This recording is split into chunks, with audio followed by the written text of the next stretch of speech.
ये 13वीं सदी का बगदाद है जो हलाकू खान के हाथों तबाह हो चुका था। हलाकू की बेटी फतह हयाब शहर में गश्त कर रही थी।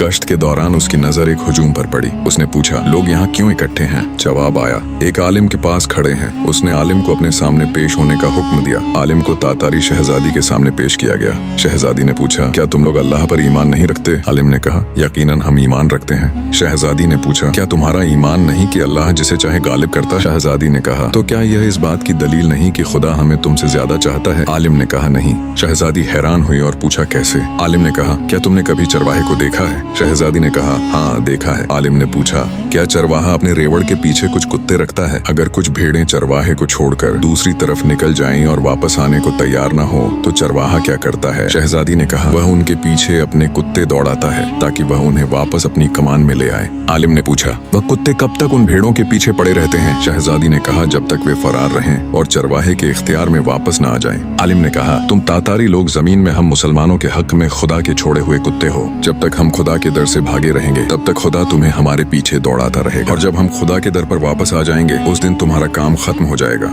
शहजादी के चेहरे पर हैरानी और सन्नाटे की कैफियत छा गई। आलिम की जबान से निकली बात ने उसे खामोश कर दिया। मुसलमानों के हुजूम में खड़े लोगों ने यह जवाब सुना तो उनकी आंखें भर आईं। आज फिर वही हाल है। आज कुत्ते हम पर मुसल्लत हैं, यहूदियों, ईसाइयों और लिबरल की सूरत में, और जब तक हम इस्लाम की तरफ वापस नहीं आएंगे तब तक वे हम पर मुसल्लत रहेंगे। आलिम का जवाब तारीख में महफूज हो गया। गलबा मोहब्बत की दलील नहीं, यह वापसी की दावत है। इस वाक़े का सबक यह है कि मुसीबत अल्लाह की नाराजगी नहीं, यह वापसी की पुकार है। जरा सोचिए, चरवाहे के कुत्ते तब तक हमारे पीछे हैं जब तक हम चरवाहे से भाग रहे हैं। है अल्लाह, हम सभी मुसलमानों को एक कर दे, हमें आपस में इत्तेहाद और मोहब्बत अता फरमा और हमारे दिलों को एक दूसरे के लिए नरम बना दे। है अल्लाह, हमें अपनी तरफ सच्ची तौबा के साथ वापस आने की तौफीक अता फरमा, हमारे दिलों को ईमान से मजबूत कर दे, हमें गुमराही से बचा और सीधा रास्ता दिखा, और हमें अपनी रहमत और हिदायत के साए में रख। आमीन या रब्बुल आलमीन।